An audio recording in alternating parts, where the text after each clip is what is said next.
showed that to me. Because they're going to be bowing down, and God showed me in advance that I get to get my revenge on them. So he calls them spies, and he scares them, like he does all this stuff to them. But he slowly finds out a couple things. He finds out that his father's still alive and that his brother's still alive.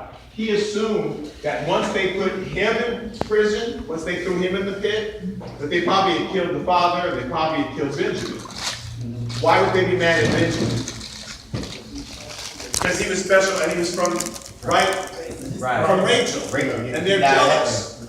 That's why. I mean, there's great rivalry between the foremothers and between the kids. So of course Joseph's thinking, I know they killed Benjamin because they threw me in a pit. Right. So I know. So they don't. He doesn't even. So when he finds out that Benjamin might still be alive, he doesn't know if they're tricking him or not. So he fools them.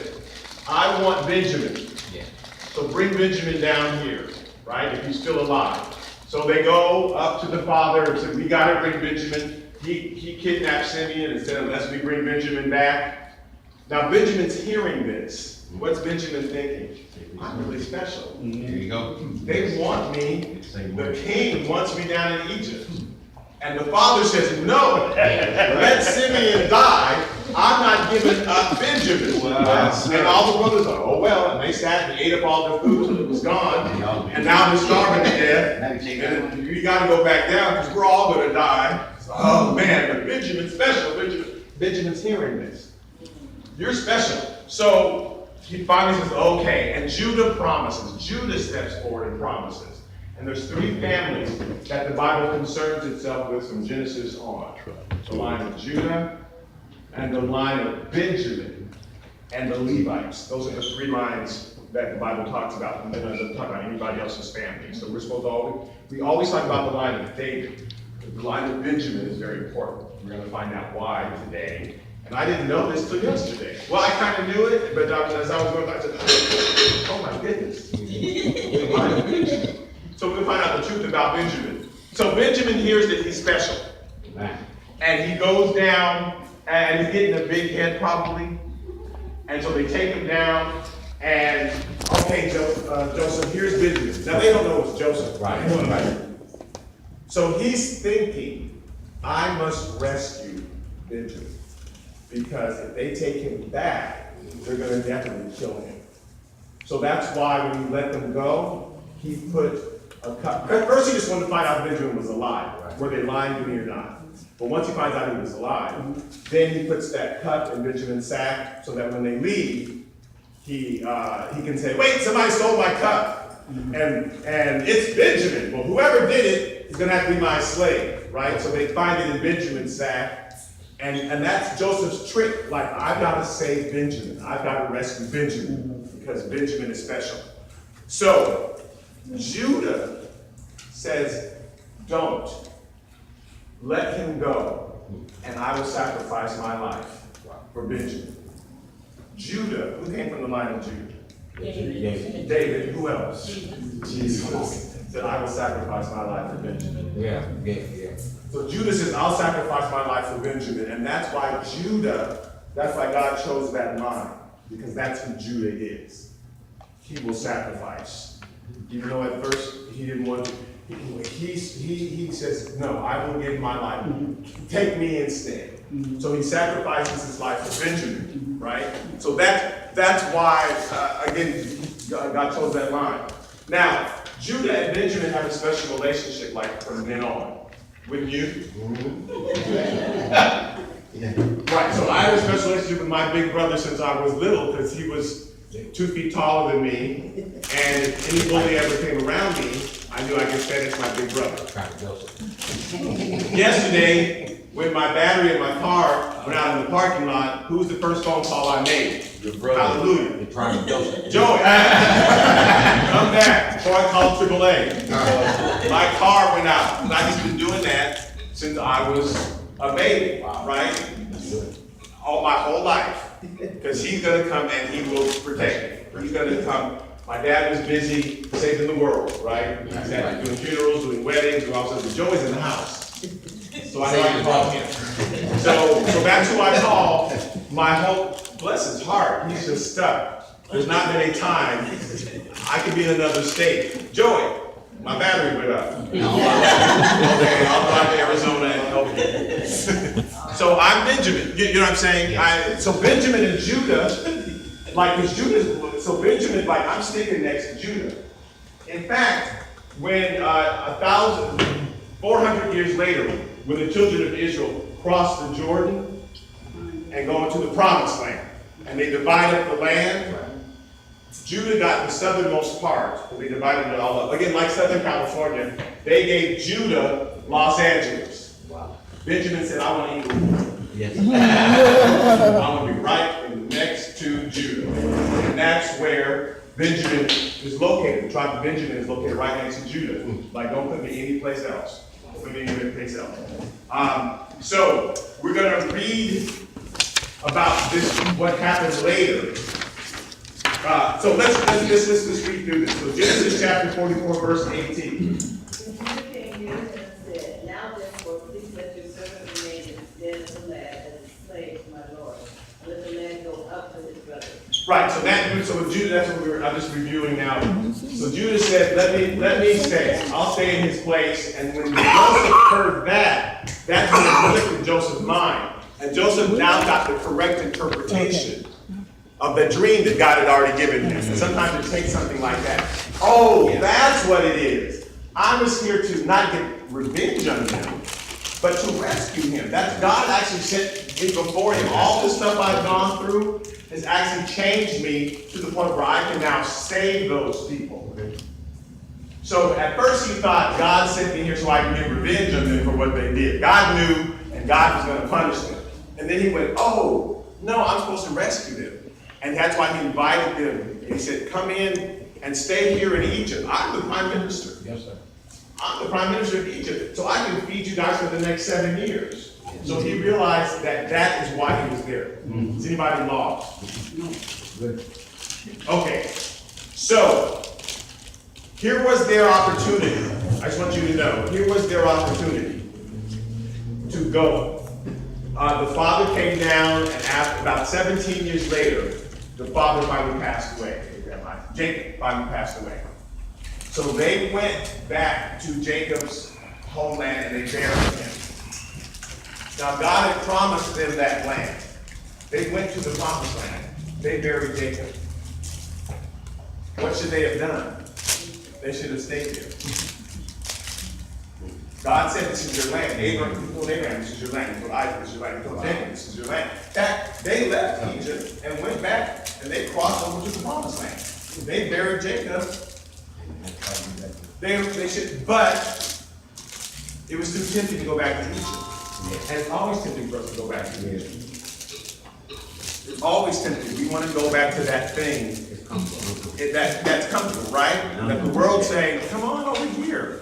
This is much more easy, right? So they went back to Egypt, and then a new Pharaoh showed up who didn't know them, and we know that whole story, and then they became slaves in Egypt. So when God finally delivered them, 400 years later, then they crossed the Jordan again to where they should have been all along, right? So, right when the father died, he gave a prophecy to Judah and he gave a prophecy to Benjamin. Well, he gave a prophecy to all the brothers. But again, the only family that we follow from then on are Judah's line, we follow Benjamin's line, we follow the Levites' line. So, here's the prophecy that he gave to Judah before he died, his son Judah. Genesis chapter 49, verse 8a, and then I just skipped to 10. He said more, but here's the most important part. Someone read this. Judah, you are he whom your brothers shall praise. So Judah, because of what you did, your brothers are going to praise you. They're going to worship you, Judah. Go on. The scepter shall not depart from Judah, nor a lawgiver from between his feet until Shiloh. So you're going to rule over your brothers, Judah. The scepter, which means, that's what the king holds, the scepter, won't depart from your family until the Messiah comes. Nor a lawgiver from between your feet. You will always be giving out the rules. You'll act as the prophet, the priest, the king. Well, not the priest, the prophet and the king to your brothers. Here's what he says to Benjamin. Benjamin is a ravenous wolf.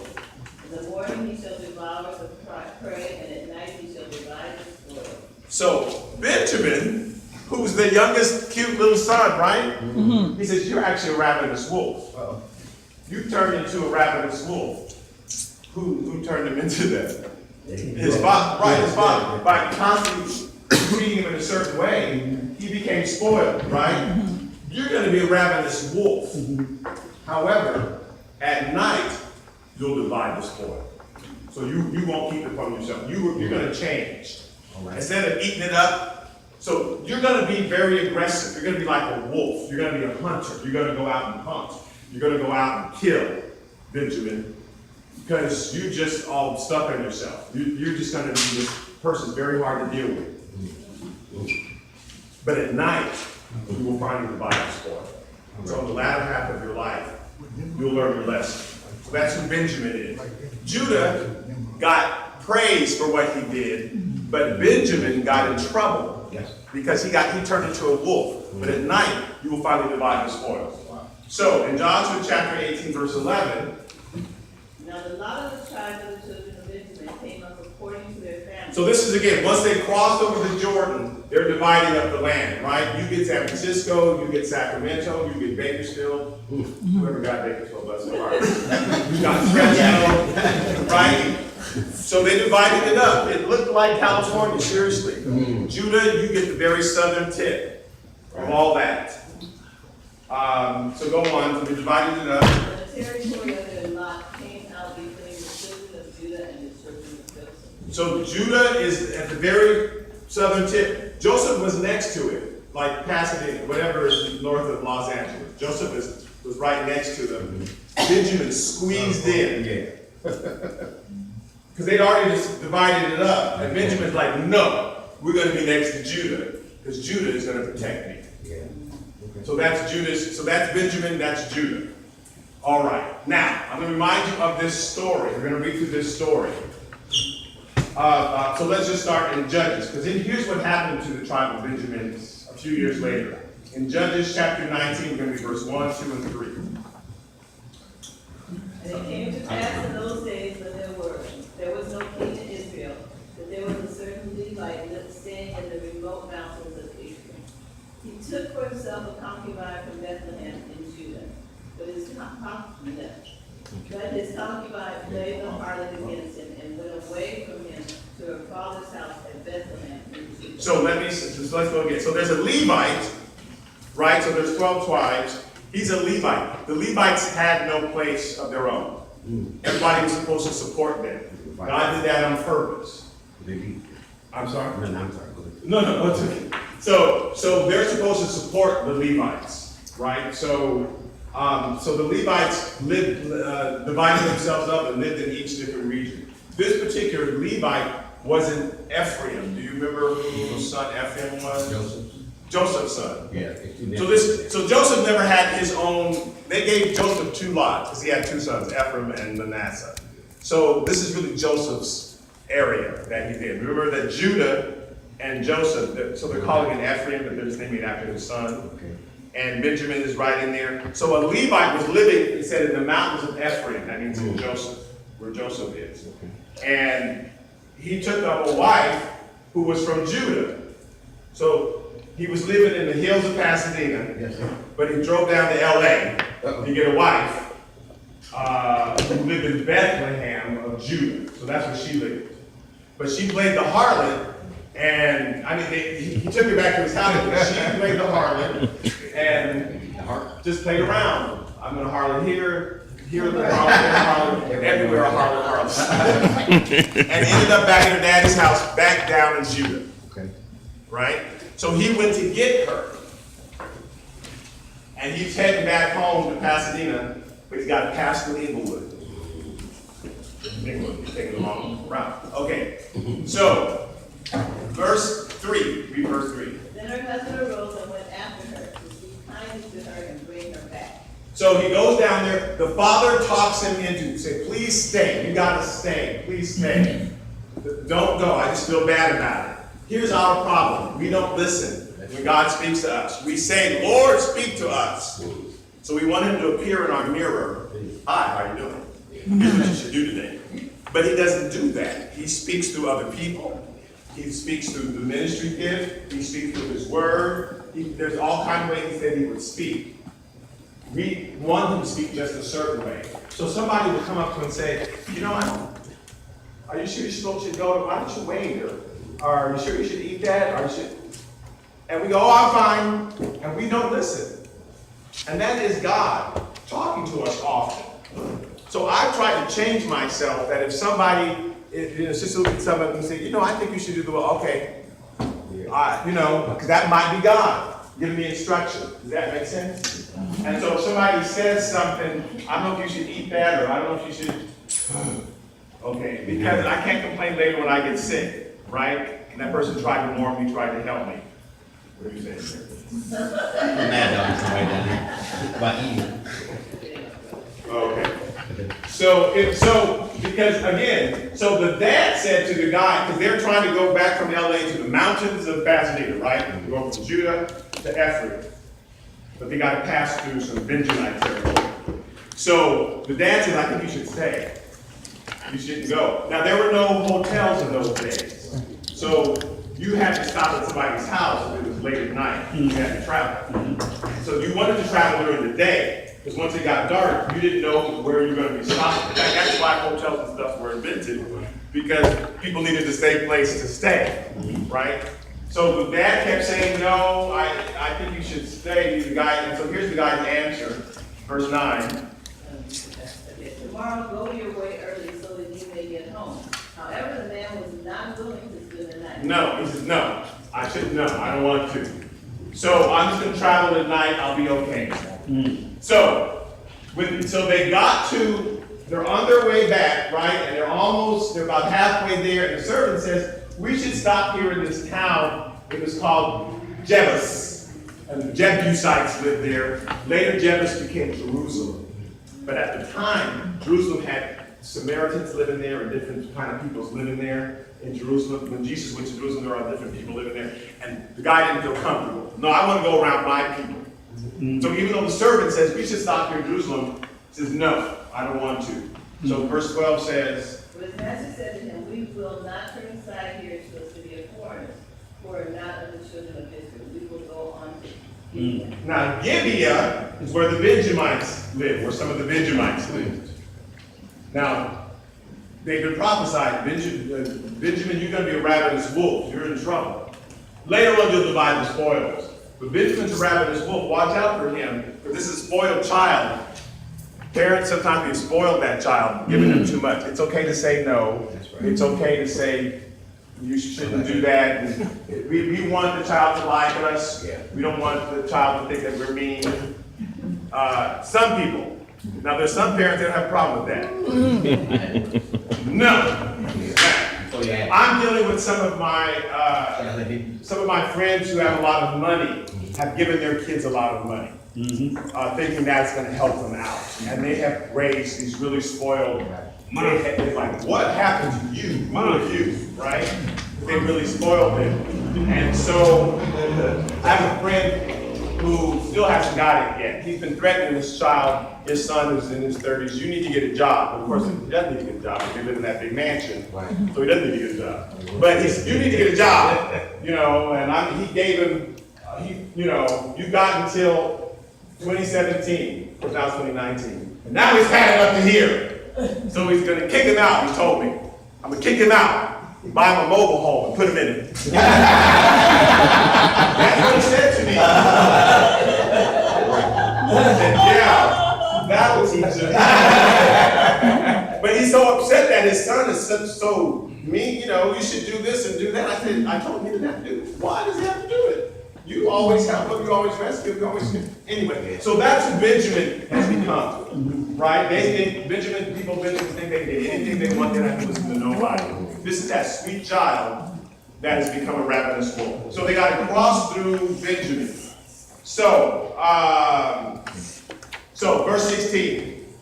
Just then an old man came in from his work in the field at evening, who also was coming down to the evening. So he's from Pasadena, right? He's from Ephraim, that's where the guy was. But remember, the guy had stopped in the city of Gibeah, which is the Benjamite city. Go on. He was staying in Gibeah, whereas the men of the place were Benjamites. So So he warned them. So, do you remember the story? They take him into the house, and then the men of Gibeah come, the Benjamites come and knock on the door, and they say, that guy who's just here, bring him out here, we want to have our way with him. Because at a certain point, when you always get what you want, you have to keep seeking in new things to excite you. That's the problem with drugs and stuff. They get to a certain level, and then you have to do more to get to that level. Same thing with gambling, same thing with drinking. What all these things are, it starts out just a little thing, but eventually you have to do more and more and more and more to get that same high. So their sexual appetites, they were so bored now. Oh, look, a stranger is in town. We'll have sex with him.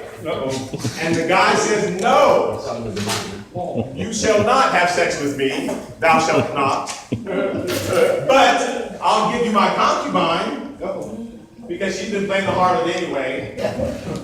So he put her outside the house, shut the door. Okay, verse 27. Here's where we find him. A master arose in the morning, opened the doors of the house, and went out to go his way. There was his concubine fallen at the door of the house with her hands on the threshold. So they had sex with her all night and raped her until she died. These are the Benjamites. That ravenous wolf. So, Benjamin himself is dead, but these are his grandchildren, his great-grandchildren, right? So the Benjamites. But they take on the personality of their ancestors, right? So all the Judahs are the people from whom the Messiah is going to come, and David, and they sacrifice. All the Benjamites are the spoiled brats who get what they want. Their flesh wants what it wants, and they become the ravenous wolves. But they will divide the spoils eventually. So, this is that same man who's found his concubine on the door, right? With her hand stretched out, dead. So verse 29. When he entered his house, he took a knife, laid hold of his concubine, and divided her into 12 pieces, limb by limb, and sent her throughout all the territory of Israel. You didn't know you were going to come to a horror movie today. God, So he took his wife. Now there's 12 tribes. He divided her into 12 pieces. Sent her out, so people got their FedEx, Amazon arrived. Oh, here's my package. Here's that poster I was waiting for. No, it's a foot. So everybody's like, what? All over. Like, because they get a piece of a head and a thigh showing up. They divided her into 12 pieces. And he sent her body all over. So of course they're upset. Who did this? What happened? Wow. So he got their attention. So they met with the man and he said, it's those Benjamites. That was a small group of Benjamites. It was just one city of Benjamites. But it was, though, that's who it was. They raped her. Now he didn't say, I put her outside and did it, you know. First they wanted me and then they raped her and I cut her and they went, oh, we got to do something about this. So they went to the tribe of Benjamin. And they said, well, here's what they said in Judges chapter 20, verse 13. Now therefore deliver up the men, the perverted men who are in Gibeah, that we may put them to death and remove the evil from Israel. But the children of Benjamin would not listen to the voice of their brethren, the children of Israel. So they said, oh no, we're not giving them up. I don't have to. We're the Benjamites. We don't have to listen to you. Right? They should have said, oh my God, they did what? Here, take them, do what you want. But the rest of them, of which there's about 27,000 of them, they said, no, we're not doing that because we don't have to. So because Benjamin is spoiled, Benjamin wants to do what it wants. Right? And we don't have to listen to the other ones because Benjamin is special, thinks it's special, has been treated like it's special, and so they don't have to listen. The other tribes, they're used to working together. Benjamin's used to being by itself. Because Benjamin, from the beginning, Dad sent everybody else away. Benjamin, you get to stay. You guys can all die. Benjamin, you get to stay. And Benjamin is like, I'm special. I can do what I want.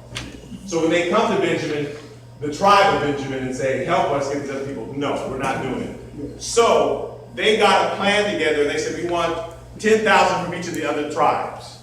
And we're going to come up with an army. We're going to fight Benjamin. We're going to destroy Benjamin. So here's what they did. once they came up with their plan, what did I say?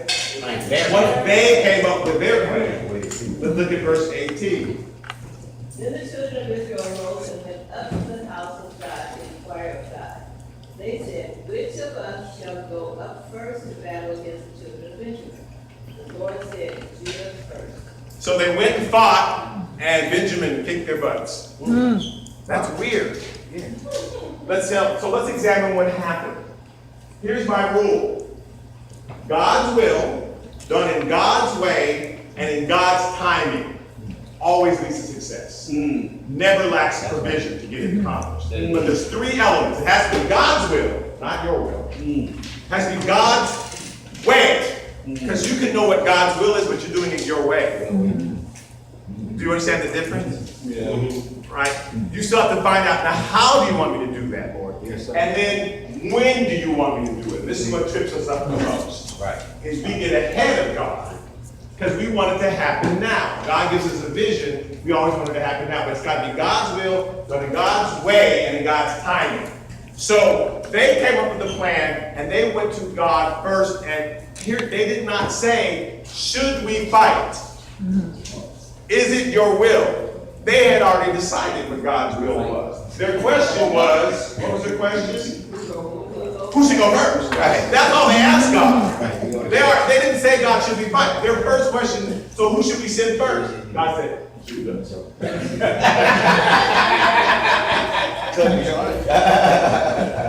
Go ahead. Judah always goes first. Okay. Now, have they said, should we go? Or have they said, when should we go? God would have given the rest of that. Sometimes God's only going to answer the question that you're asking. Do you understand?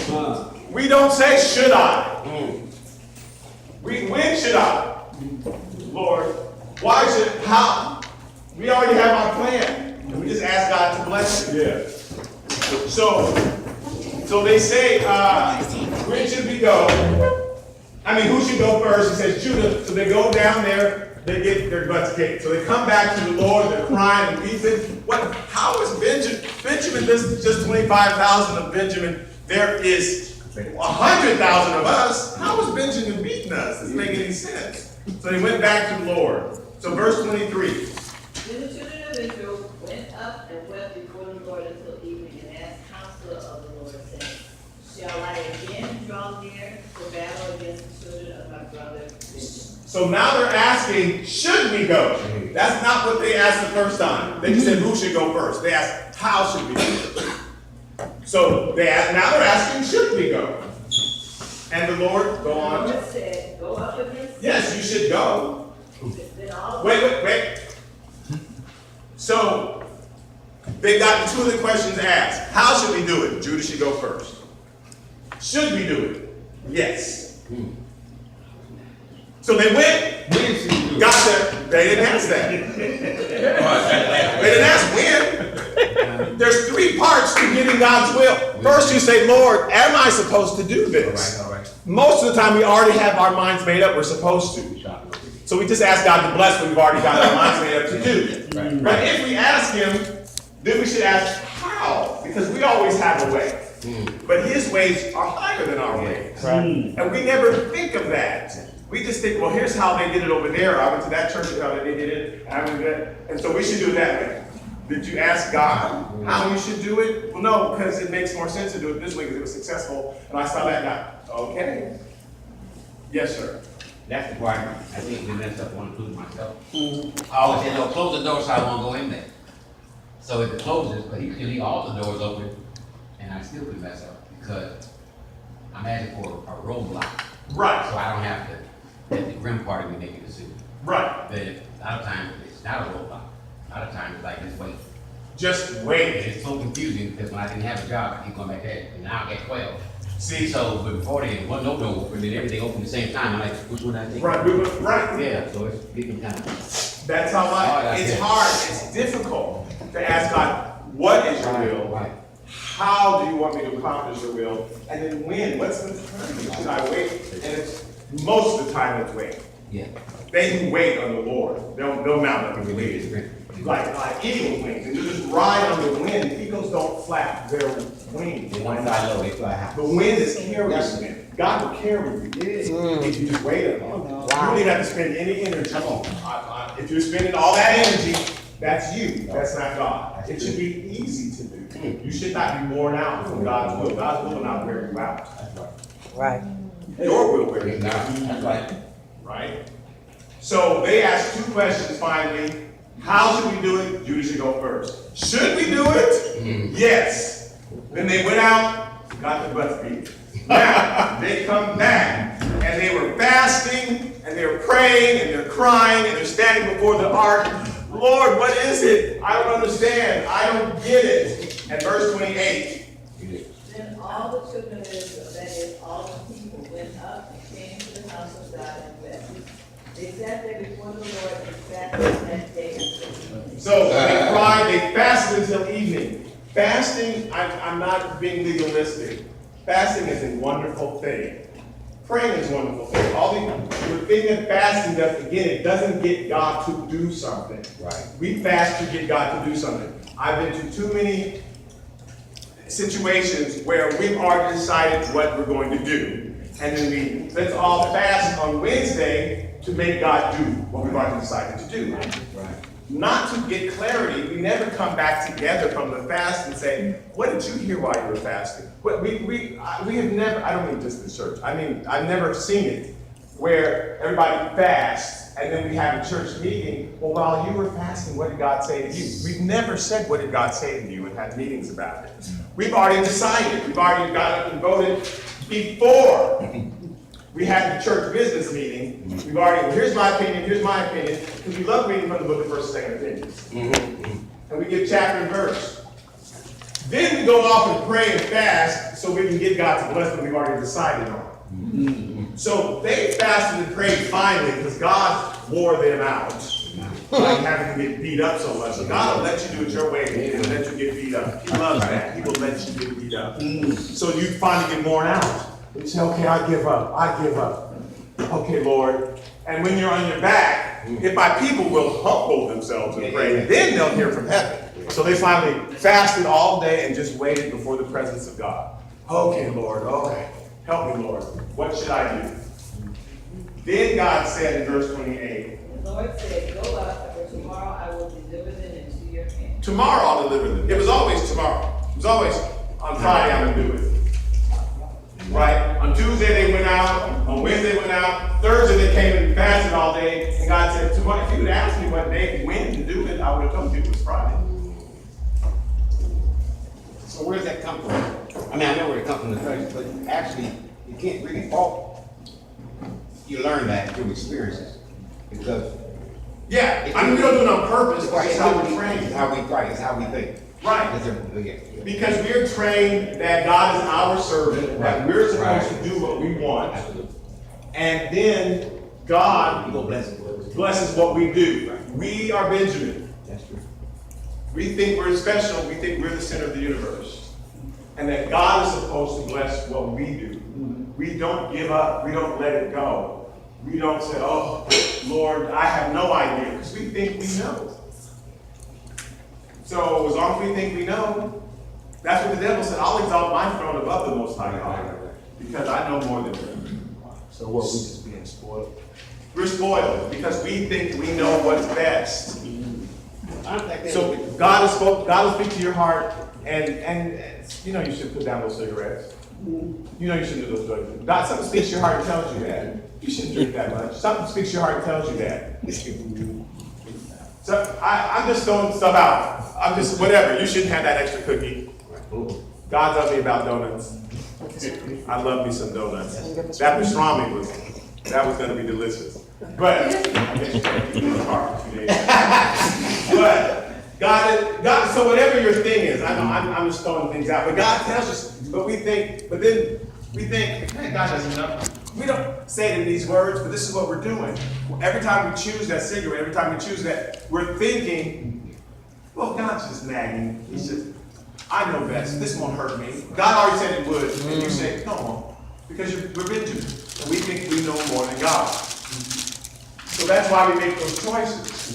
Because we know something is spoken to our heart. Now again, if God told you, not if somebody told you, I think if God has told you, if God spoke that to your heart, if God hasn't said it, then keep doing whatever it is.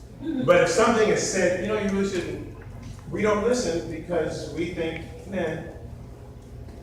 And so we think we know more. Yes, Yeah, sir? but even Joseph gave Benjamin a bigger plate than everybody. when they- Oh, I know. And what did that do for Benjamin? Thank you for bringing that up. So when all the brothers came down, he gave Benjamin 5 times as much. What does that tell Benjamin? I'm 5 times as important as that. And he's, The whole brothers, and half brothers. yeah, but that just goes to show you how generations mess up. Like you said about the cigarettes, I got that stuff from somewhere. Right. When I was in the Malachite camp, all that stuff would get on you when you're in Egypt. Yeah. And then you got all that Egyptian stuff in you. Come on. Right. God's trying to get Egypt Out of you, Yeah. right? But it's our choice to go back to Egypt. It's Yeah. always our choice. It's more comfortable. It's easier doing it the devil's way. It's always easier doing it the world's way. Yeah. Because it's easy. It's just right there. Doing it God's way, you got to wait. Who wants to wait? Doing it God's way, you don't. You're confused. You're not in charge. You got to wait for this invisible person to tell you what to do, and that's a strain. So when there's an answer right in front of you, when you can just turn it over and she'll tell you. And I'm not. I'm just saying we go to answers. Because sitting and fasting and waiting on God, so we always do it the easier way because we're Benjamin and we just want it the easier way. We just want it the easier way. So they didn't want to wait for an answer, but they finally waited for an answer. They found out when they're supposed to go, how they're supposed to do it, and if they were supposed to do it, and they go and they win, right? So they defeat them. So look at verse 46. So all who fell on Benjamin that day were 25,000 men who drew the sword. All these were men of valor. But 600 men turned and fled toward the wilderness to the rock of Griffin. So that's great. So 25,000 men of valor died. The 600 cowards. Oh, I want to be in that number. That sure would have been me. I'm not crazy. I didn't do that mess. I didn't chop up that woman. People gonna kill me. I don't think so. So 600 Benjamins. So there's only 600 Benjamins left. Now, do know that there are about 50,000 of each other tribe. There's only 600 Benjamins left. So they're trying to figure out, now what do we do? Because we've almost messed up Benjamin. Let's read verse 1 of Judges chapter 21, verse 1. Now the men of Israel had sworn an oath at Mizpah, saying, none of us shall give his daughter to Benjamin as a wife. So, wait. So, none of us, we're not going to help them. Before the war started, they went to Mitzvah. And that's where you make oaths, right? You make oaths at Mitzvah. Because, people who've been your enemy, you try to agree with for a while. And that first oath at Mitzvah, may the Lord watch between you and me, so I don't cut you in half. Right. And of course, we're in church saying that, right? Yeah. Which probably is appropriate. Actually, Right. I've been to some Right. churches, and that probably is the right prayer. Yes, I'm gonna it cut is. you in half before you get out of the church. So we learned that we're not really supposed to pray that prayer. That's not the prayer. Right. But so they went to Mitzvah and they made a vow before the war ever happened. They made a vow, and they said, none of us we're gonna give our daughters to. If we kill them all, that's too bad. But then they realized, well, that's not good because they're all gonna die out. So what are we gonna do? In verse 17. And they said, there must be an inheritance for the survivors of Benjamin, that a tribe may not be destroyed. So we can't lose Benjamin. So here's the 2 crazy things that they did. The first thing they did is they realized that there was one small group of people who had not given them anybody, because everybody's supposed to send 1,000 soldiers from each place. So they had an army of 100,000. One place hadn't sent anybody. So they went and they killed all the men. And there was 400 women left. So they sent those 400 women to the Benjamites. But then they said, wait, there's going to be 200 of them who don't have any wives. So they said, we can't give you our wives, but there's a festival, there's a ladies' festival coming up. Women's Day. It's Women's Day. So they're having Women's Day over that field. They have a wonderful guest speaker. They're in charge. We're gonna just tip away. You sneak up and snatch them all away and have babies with them. I'm saying it a nice way. So they did that. So now everybody had money. And they solved the problem their way. Again, I'm sure God had a solution. You can't look at everything everybody does in the Bible and go, oh, that's how we should solve that. Like Matthias, when they picked Matthias as the 12th disciple, that's their solution. God already had a solution, had they just waited. Paul was the 12th disciple, right? So now there's 600 men and women now of Benjamin, and other tribes, there's hundreds of thousands of them. So Benjamin is the smallest tribe, but we're only tracking Judah and Benjamin and the Levites. That's all that the Bible cares about from Genesis on through. We don't care about anybody else's family. Because Benjamin is special. Benjamin is special. Even though they're ravenous wolf, they're going to divide the spoils eventually. So, when, let's look at 1 Samuel chapter 9. Now the Lord had told Samuel in his ear the day before Saul came, saying, tomorrow about this time I will send you a man from the land of Benjamin, and you shall anoint him commander over my people Israel. Now, they wanted a king because they were tired of the book of Judges. In the book of Judges, people were crazy. When they had no king, everybody just did what was right in their own sight, the Bible says. And they couldn't trust other people. So they said, well, now who was supposed to be their king? God said, I want to be your king. Right. Come to me. Yes. But they weren't used to going to God. They were used to going to man. So they said, we want a king like everybody else has a king. So he says, okay, I'll give you a king. Before your time, I'll give you a king. So he gave him a king. Verse 21. Saul answered and said, am I not Benjamin of the smallest of the tribes of Israel, and my family the least of all the families of the tribes of Benjamin? So he found he anointed Saul. Remember Saul? So that's why Saul says, and my family is, am I not a Benjamite of the smallest of the tribes of Israel? Now we know why they were the smallest tribe, because they'd all been killed out. So he's saying, now he's thinking he's nothing. Remember, Benjamin got all puffed up. When they said, hey, Benjamin, help us. They're like, no, come get me, right? And they got Benjamin, killed them all. So now Benjamin's humble again. So there's always a puffing up of the head and then a humbleness that happens, right? God does that on purpose. But it doesn't mean that he doesn't have a calling for you because he humbles you. In fact, he humbles you because he has a calling. Imagine that. Because if God didn't care about you, he wouldn't take the time. So Saul is anointed king. Saul gets a big head because that's the problem with the Benjamites. They get a big head. I'm king now, so he got a big head, and he's doing what he wants to do. Saul got in trouble because he had specific instructions. I want you to go, and I want you to kill everything, and when he got there, he saved a little bit, and he sacrificed because the people said, oh, you should do that. Leaders get in trouble when they listen to the people. Isn't that weird? Yeah. Recess. But here's the deal. Like God came to Moses and says, here's my instructions. It can go to anybody else. So if you ask the people, they are from their heart, speaking from their heart. But they don't know because God didn't tell them. So they're coming up with a plan that makes sense to them. But God told Moses the plan. So if you ask the people, like should we cross over the Jordan? They're going to come back and say, well, no, because they're giants. Well, that makes sense. From what they know, they weren't being evil. That's all they do. Right? But God had already told Moses to cross over. God had told Saul what to do with the leftovers. God had told Saul what to do with the leftovers. He hadn't told the people what to do. So he shouldn't have asked them. Or if they gave their opinion, he shouldn't have listened. It's not the people's fault. Right. It's the fault of the person who's listening to the people instead of God. Does that make sense? But that's always hard to do because there's a whole bunch of people and there's just one God. And he's like, they're going to jump me. But God's like, I will jump you. Yeah. Yeah. And we often pick the wrong thing, because that punishment is immediate. People come out, nah, nah, nah, nah. Yeah. But God's punishment is everlasting. Okay. So we have to decide who we're gonna listen to. So Saul got all puffed up, Yeah.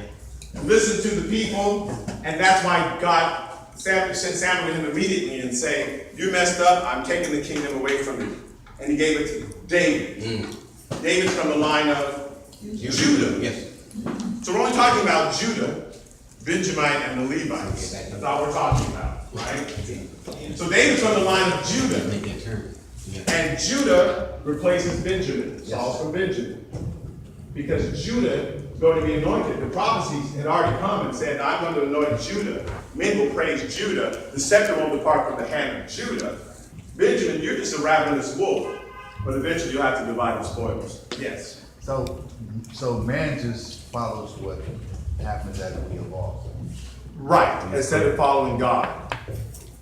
And I wanted to say earlier, Yes, sir. your teaching, your education, what you're exposed to, Uh-huh. like you look at the academic things, like take care of yourself, take care of your family, do all that. So I can see how that thing merged together and you get the voices mixed up. Right. And you become spiritual and really listen to the voice of God. Because you got all kind of other voices that are common sense. Right. I say common sense voice. Because everybody's saying everybody needs a job, which I'm totally against. I learned that everybody has to take care of themselves. One professor said, you're raised, get your education, take care of yourself. Right. You're here on earth. So you have this survival. That we're taught. Other stuff, right. So it's kind of hard to take that It's step upside down difficult. and become codependent when you talk to be independent. Right. God's not mad at Benjamin. Right. I get it. But he's just saying, here's what happens. God's not mad at us when we listen to the world, but he's still going to bring us low to teach us. And here's what we don't understand. God's discipline is not punishment. It's teaching. He's just teaching us because he's trying to help It us. still hurt. Yeah. Okay. So It still hurts. Child. when I was teaching, Lord. when I was teaching high school, it's okay. When I was teaching high school, I'm about to rap. I was the drama teacher, I was the music teacher. I just